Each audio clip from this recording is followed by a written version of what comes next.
رمضان المبارک کی آمد ہے اور بڑے دربار میں جانے کے لیے چونکہ پروٹوکول زیادہ ہوتا ہے تو پہلے سے تیاری اور پریپریشن کرنی پڑتی ہے۔ اسی لیے رجب کا چاند دیکھ کر یہ دعا پڑھی جاتی ہے، اللہم بارک لنا فی رجب و شعبان وبلغنا رمضان۔ اللہ رجب اور شعبان میں برکت ڈال اور ہمیں رمضان تک پہنچا۔ اللہم سلمنی لرمضان وسلم رمضان لی۔ اللہ ہمیں رمضان کے لیے صحیح سالم رکھ اور رمضان کو ہمارے لیے صحیح سالم رکھ۔ اکابر اور اسلاف کے بارے میں آتا ہے کہ 6 مہینے پہلے سے رمضان کی تیاری، رمضان کو پانے کے لیے دعاؤں کا اہتمام شروع ہو جاتا تھا، اور پھر رمضان کو ایسے گزارتے کہ لوگ آشش کر اٹھتے۔ امام ابو حنیفہ، امام شافعی رحمۃ اللہ علیہ رمضان المبارک میں 60 قرآن 60 قرآن پڑھتے، ایک دن میں، ایک رات میں 1 یا 3 قرآن تراویح میں پڑھتے، پھولوں سے زیادہ پاکیزہ زندگی گزارتے، نیکی کرنے سے زیادہ گناہوں سے بچنے کا اہتمام کرتے تھے، اور ایسا رمضان گزرنے کے بعد 6 مہینے افسوس کرتے کہ جو رمضان کا حق تھا وہ حق ادا نہ ہوا۔ کل قیامت کے دن یہ لوگ ایسا پاکیزہ نامہ اعمال لے کر جب اللہ کے دربار میں حاضر ہوں گے تو میرا اور آپ کا کیا بنے گا؟ اگر آپ غور کریں تو یہ شب برات بھی، یعنی شب قدر سے پہلے ایک قیمتی رات دے دی گئی کہ اس رات میں قبیلہ کلب کی بکریوں کے بالوں کے برابر، یعنی گناہگاروں کی بخشش ہوتی ہیں، جہنم سے انہیں آزادی کا پروانہ ملتا ہے۔ اور ویسے تو سارے ہی دن، ساری ہی راتیں، سارا ہی زمانہ، سارے ہی اوقات اللہ کی طرف سے ایک تحفہ ہیں، اس کی عنایتیں، اس کی نوازشات، اس کی رحمتیں، اس کی برکتیں، اس کا ظہور ہوتا رہتا ہے موسلادھار بارش کی طرح کنٹینیوسلی۔ لیکن کچھ اوقات کو، کچھ گھڑیوں کو اللہ نے بہت زیادہ اسپیشل بنایا ہے، چونکہ دیگر امتوں کی بنسبت اس امت کی جو عمریں ہیں وہ بہت کم ہیں، تو ان کو فکر لاحق ہوئی کہ ہم زیادہ اعمال، زیادہ عبادات نہیں کر پائیں گے، تو اللہ کریم نے رسول اللہ صلی اللہ علیہ وسلم کی وساطت سے کچھ راتیں، کچھ گھڑیاں، کچھ ایام ایسے دے دیے کہ جیسے ایک لیلۃ القدر، اس میں عبادت کرنا خیر من الف شہر، 1000 مہینوں سے، تقریباً 83 ایئرز 83 سال سے زیادہ بہتر ہے۔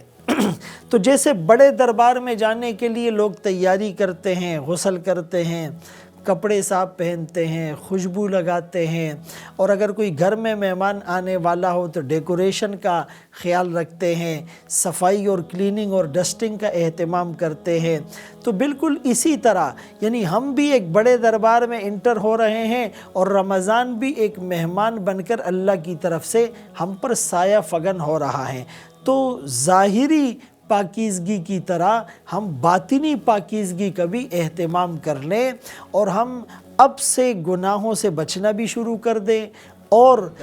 نفلی روزے سب سے زیادہ سرکار دو عالم صلی اللہ علیہ وآلہ وسلم شعبان میں رکھا کرتے تھے۔ تو یہ گویا کہ ایک ریہرسل ہو رہی ہے، ایک تیاری ہو رہی ہے، اور اپنے آپ کو اس کے لیے مکمل طور پر تیار کیا جا رہا ہے۔ تو لہٰذا اس رمضان المبارک کی پلاننگ ہم پہلے سے کریں، لیکن بہت بدقسمتی ہے ہماری، اور بہت افسوس سے کہنا پڑتا ہے کہ ہم رمضان کو کاروباری طبقہ وہ کاروبار کا اور سیزن کا مہینہ سمجھتا ہے، اس کے لیے پلاننگ کرتا ہے، 2 کی جگہ ورکر 4 ہو جاتے ہیں، 8 گھنٹے ٹائمنگ کی جگہ ٹائمنگ 16 گھنٹے ہو جاتی ہیں، اور مال کو بہت زیادہ بھر دیا جاتا ہے، اور سارا فوکس اس کے اوپر ہوتا ہے کہ اس میں خوب مہنگا بیچے اور خوب پیسے کمائے، اور پورے سال کی جو ہماری ایک سیل ہوتی ہے وہ جو ہے وہ رمضان کے اندر کور ہو جائے۔ تو کاروبار کرنا منع نہیں ہے، معاش کی فکر کرنا یہ مستحسن عمل ہے، اور حلال کمانا بھی عبادت ہے۔ اگرچہ حلال کا کرائیٹیریا ایک بہت ڈیفرنٹ چیز ہے، ہم نے تو اس کو بہت سمپلی لے لیا ہے کہ جی بس آپ شراب نہ بیچے، خنزیر کا گوشت نہ ہو، چوری نہ ہو، تو بس آپ جیسا بھی کاروبار کریں وہ حلال ہے۔ یعنی شریعہ کمپلائنٹ یا اکارڈنگ ٹو شریعہ جو کاروبار ہوتا ہے، یعنی ہمارے جو معاہدات ہوتے ہیں، ہمارا جو لین دین ہوتا ہے، ہمارے جو پارٹنرز ہوتے ہیں، ہمارے جو کاروبار کی کنڈیشنز ہوتی ہیں، ہماری جو سیلری ڈیڈکشنز ہوتی ہیں، اور ہماری جو کیجول لیو اور لیٹ آنے پر جو کٹوتی اور یا جس طرح لوگ ملاوٹ کرتے ہیں اور عیب چھپاتے ہیں، بہرحال ایک بہت بڑا کینوس ہے۔ لیکن بہرحال معاش کی فکر مستحسن عمل ہے، لیکن اس معاش کو رمضان میں کم کیا جائے، اس میں برکت آ جائے گی۔ یعنی اپنے مزدور کا، اپنے ماتحت کا بوجھ کم کیا جائے، ہم بجائے کم کرنے کے اس کو بڑھا دیتے ہیں، تو پھر اس کا اثر کیا ہوتا ہے کہ وہ ہماری نمازیں اور ہماری تہجد اور ہمارے روزے اور ہماری تلاوت اور ہمارا ذکر و اذکار اور ہماری دعائیں اور خیر خیرات کے، ہمارے ڈونیشن کے اور چیریٹی کے کام، یعنی وہ ساری چیزیں ڈسٹرب ہو جاتی ہیں۔ تو ایک ایسا مہینہ جو بہت پریشس ہے، بہت قیمتی ہیں، بہت ویلیویبل ہیں، اور یہ اس امت کی ایک اسپیشلٹی اور اس امت کا ایک امتیاز ہے، اس قیمتی مہینے کو اس طرح ضائع نہ کیا جائے۔ بہت سے لوگ پچھلے رمضان میں ہمارے درمیان موجود تھے، آج وہ ہم میں نہیں، ہو سکتا ہے کہ نیکسٹ رمضان ہم نہ ہو، یا اس رمضان کو بھی ہم نہ پا سکیں۔ ایک گھڑی کا کسی کو پتہ نہیں، آگاہ اپنی موت سے کوئی بشر نہیں، 100 برس کا پل کی خبر نہیں۔ تو اس رمضان کی پلاننگ کریں کہ اس رمضان میں ہم نے اتنا وقت کاروبار کو دینا ہے، اتنا وقت ہم نے آرام کرنا ہے، اتنا وقت ہم نے گھر والوں کی ضروریات کو پورا کرنا ہے، اور اتنا وقت ہم نے عبادت میں گزارنا ہے، مسجد میں گزارنا ہے، اور اتنے قرآن پڑھنے ہیں، اور اعتکاف بیٹھنا ہے، اور تبلیغ میں جانا ہے، اور خیر خیرات کے چیریٹی کے کام کرنے ہیں، اور قرآن کریم کی تفسیر کو پڑھنا ہے،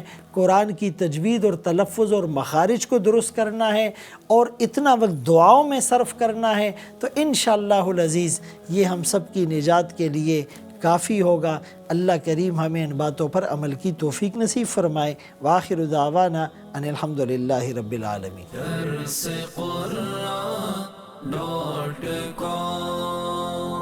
www.darsequran.com